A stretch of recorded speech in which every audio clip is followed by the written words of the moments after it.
بسم اللہ الرحمن الرحیم الحمد للہ رب العالمین والصلاة والسلام علی سید المرسلین وعلی آلہ واصحابہ اجمعین اما بعد۔ ناظرین و سامعین السلام علیکم ورحمۃ اللہ وبرکاتہ۔ ناظرین، اللہ تبارک و تعالی نے قرآن کریم میں فرمایا ہے یا ایھا الذین آمنوا کتب علیکم الصیام کما کتب علی الذین من قبلکم لعلکم تتقون ایاما معدودات۔ یہ اللہ نے آپ پر روزے فرض کیے ہیں جیسا کہ آپ سے پہلوں پر فرض کیے گئے تھے۔ یہ گنتی کے چند دن ہیں۔ مقصد کیا ہے روزے کا؟ روزے کا مقصد یہ ہے تاکہ تم اللہ سے ڈرنے والے بن جاؤ۔ میں بار بار ایک بات عرض کرتا ہوں اور گزارش کرتا ہوں، ہمیشہ یہ بات کہتا ہوں کہ اگر ہم اللہ کے حکم کو مانتے ہوئے رمضان کے روزے کے دوران بھوک کے باوجود کھانا نہیں کھاتے، پیاس کے باوجود پانی نہیں پیتے، جو حلال کام ہے وہ بھی نہیں کرتے، تو پھر حرام کام کیوں کرتے ہیں؟ اب یہ سوال پیدا ہوگا کہ ایک شخص جس نے روزہ رکھا ہوا ہے وہ کون سے ایسے کام کرتا ہے جو حرام ہے، اور روزے کے باوجود کہ روزہ حلال ہے وہ حرام کام کر رہا ہے؟ تو سب سے پہلے جھوٹ ہے۔ جھوٹ جو ہے اس کے بارے میں فرمایا گیا ہے کہ جھوٹ تو ہلاک کرتا ہے اور سچ نجات دیتا ہے۔ ہم اپنی زندگی کو اگر اس کٹہرے میں لا کے کھڑا کریں کہ دن میں یا روزے کے دوران ہم کتنی بار جھوٹ بولتے ہیں، تو ہر شخص اپنے بارے میں بخوبی جان لے گا کہ وہ یہ حرام عمل جو ہے وہ کتنی بار کر رہا ہے۔ غیبت، اسے ہم عیب ہی نہیں سمجھتے۔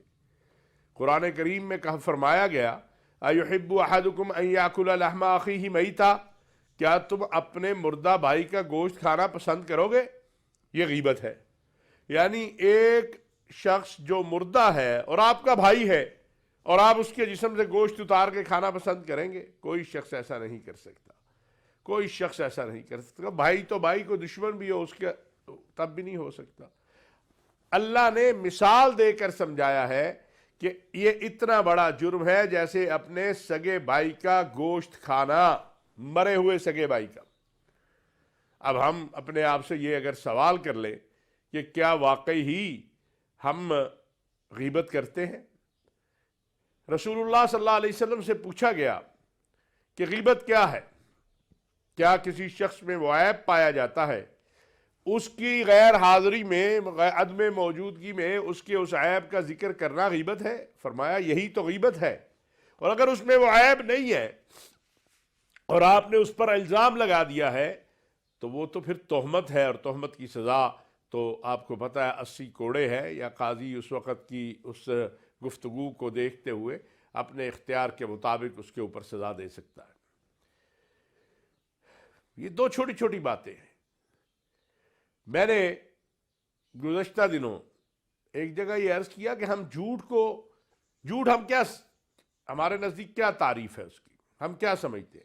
جیسے ہم کسی بھی شخص کو کہہ دیتے ہیں کہ بس 5 منٹ میں آیا، تو یہ ہم جہاں بیٹھے ہیں وہاں سے وہاں تک کا فاصلہ ہی اگر آدھے گھنٹے کا ہے تو ہم 5 منٹ میں کیسے پہنچیں گے؟ یا جیسے معروف ہے کہ جائیں باہر جا کے کہہ دیں ابو نہیں ہے، یا ملازم کہہ دے مالک نہیں ہے، تو یہ بھی تو جھوٹ ہے۔ یہ جو انتظار کا جھوٹ ہم بولتے ہیں کہ میں آیا 5 منٹ میں، یہ اس کی دو جو ہے مصائب ہے اس کے ساتھ۔ ایک تو جھوٹ بولا آپ نے، دوسرا جس شخص کو کہا وہ بیچارہ سارا کام چھوڑ کے آپ کے انتظار میں بار بار گھڑی دیکھ رہا ہے کہ آپ آئے نہیں۔ ہمارے ہاں اس کو عیب ہی نہیں سمجھا جاتا۔ غیبت، بیٹھے آپس میں بغیر سوچے سمجھے، جیسے آج کل تو یہ سوشل میڈیا آ گیا ہے کہ جس کا دل چاہا جو چاہا آگے میسج کر دیا، کہیں رکتے ہی نہیں، کہیں سٹاپ ہی نہیں لگ رہا، اپنی طرف سے پڑھتے بھی نہیں ہیں بعض لوگ۔ یہ بھی میں نے دیکھا، کئی بار کوئی چیز آتی ہے میں سوال بھیجتا ہوں بھائی کہاں سے آئی، کہاں لکھا ہے شریعت میں ایسی بات، جعلی حدیثیں بنا لیتے ہیں، اپنی طرف سے سمجھ رہے ہیں ثواب ہے، جبکہ اللہ کے نبی صلی اللہ علیہ وسلم کا فرمان ہے بڑا سخت کہ جس نے میری طرف کوئی ایسی بات منسوب کی جو میں نے نہیں کہی تو اس کا ٹھکانہ جہنم ہے۔ اب ہم اپنے آپ سے ذرا سوال کر لیں کہ ہمارا کیا حال ہے، ہم کہاں کھڑے ہیں. کوئی ویڈیو آئی وہ چلا دی، پھر فحش اور نازیبا گفتگو، گالیاں. بھئی اللہ نے یہ مہینہ اس لیے دیا ہے کہ ہم قرآن کو پڑھیں، قرآن کو سمجھیں، قرآن پہ عمل کریں، صبر کریں، بھوک کا احساس کریں کہ اگر یہ بھوک مجھے جو 16 گھنٹے کی ہے، 12 گھنٹے کی ہے، مجھے اس قدر یہ جو ہے پریشان کر رہی ہے، میرا پیٹ خالی ہے، تو جو غریب آدمی ہے، جو میرا ملازم ہے، جو میرا عزیز ہے، میرا رشتہ دار ہے، جس کے گھر میں کھانا نہیں ہوگا، اس کا حال کیا ہوگا؟ اسی طرح کم تولنا ہے، گالی دینا ہے. مومن کی شان ہی نہیں ہے کہ وہ گالی دے. رسول اللہ صلی اللہ علیہ وسلم نے فرمایا المسلم من سلم المسلمون، اور ایک جگہ فرمایا من سلم الناس من لسانی و یدی. پہلے زبان کا کہا کہ مسلمان وہ ہے جس کے ہاتھ اور زبان سے، زبان اور ہاتھ سے دوسرا انسان محفوظ رہے. اس پہ ذرا ہم غور کریں. بلا وجہ گالی، بد زبانی، الزام تراشی، اور اس کا کوئی فائدہ نہیں ہوتا. اور فلانا ایسا ہے، فلانا ایسا ہے، فلانا ایسا. بھئی وہ کیسا بھی ہے، آپ کو اس سے کیا ہے؟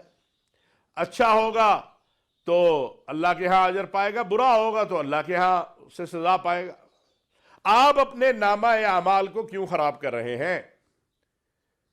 جیسا کہ امام اعظم ابو حنیفہ رحمۃ اللہ علیہ نے فرمایا کہ اگر مجھے غیبت کرنی ہوتی تو میں اپنی ماں کی غیبت کرتا تاکہ ثواب اس کو ملے. اپنی طرف سے ہم تہمت لگا کے، غیبت کر کے، جھوٹا الزام لگا کے یہ سمجھ رہے ہوتے ہیں کہ فلانے کے ساتھ ہم نے بڑا برابر کر دیا اس کو، جبکہ وہ اس کا تو نصیب کھل گیا کہ آپ اس کی برائیاں کر رہے ہیں اور اس کو اجر مل رہا ہے. آپ کی نیکیاں کم ہو رہی ہیں، اس کی نیکیاں زیادہ ہو رہی ہیں. حسد، کینہ ہمارے دلوں میں بھرا ہوا ہے، کینہ، ایک دوسرے کے ساتھ بغض. تو بھائی رمضان المبارک کی آمد سے پہلے آئے اپنے اللہ کے ساتھ وعدہ کر لیں کہ ان ساری چیزوں سے یا اللہ میں توبہ کرتا ہوں، تو میری توبہ کو قبول کر لے اور مجھے رمضان المبارک کی رحمتیں، برکتیں، عظمتیں، شعبان المعظم کی برکتیں عطا فرما دے. ملاوٹ، ایک طرف کہہ رہا کہ میں افطار میں 100 افراد کا روزہ کھلوا رہا ہوں، بھئی بہت اچھی بات ہے، اور دوسری طرف ملاوٹ بھی کر رہا ہے. مہنگائی، چیزوں کا ریٹ اس طرح بڑھا دینا، کیا لمان والحفیظ. ابھی آپ دیکھ رہے ہیں کیا ہو رہا ہے. ہونا تو یہ چاہیے اسلامی جمہوریہ پاکستان میں کہ بڑے بڑے تجار، رؤساء، دکاندار اعلان کریں کہ ہم 50% ڈسکاؤنٹ پہ ہر چیز دے رہے ہیں، اپنے پرافٹ سے 50% نکالنا ہے آپ نے. لیکن معاملہ بالکل برعکس ہے. چینی والے نے چینی مہنگی کر دی ہے، آٹے والے نے آٹا مہنگا کر دیا ہے، سبزی والے نے سبزی مہنگی کر دی ہے. پھر کہتے ہیں اللہ کی رحمت نہیں ہو رہی، گھر میں بڑی پریشانی، کاروبار میں بڑی پریشانی ہے، ملک میں بڑی پریشانی ہے. بھئی دیکھو تو صحیح کہ جس خالق و مالک نے ہمیں پیدا کیا ہے اس کے احکامات کیا ہیں اور ہم کر کیا رہے ہیں. ہم تو بالکل اس کے احکامات کے برعکس لگے ہوئے ہیں. اس نے ہمیں زندگی گزارنے کے لیے جو قرآن کریم کتاب کی صورت میں دیا اور جو عملی زندگی آقا دو عالم صلی اللہ علیہ وسلم کی عطا کی، ہمارے اعمال سارے ہی اس کے برعکس ہیں. فرمایا من غش فلیس منا، جو ملاوٹ کرتا ہے وہ ہم میں سے نہیں ہے. آج آپ دیکھ لیجئے، دوائی ہو، حتیٰ کہ چینی آٹے میں بھی ملاوٹ شروع کی ہے. سبزیوں میں زیادہ سبزی پھیل جائے، وزن زیادہ ہو جائے، ایسے دوائیں استعمال کرتے ہیں جو مضر صحت ہے. بھائی تھوڑا کر لو، حلال کر لو، اس میں بہت زیادہ برکت ہے اور اطمینان ہے. گھروں میں اطمینان، زندگی میں اطمینان، صحت. لیکن آج ہم کیا کر رہے ہیں؟ میں آپ سب ایک ہی ڈگر کے مسافر ہیں.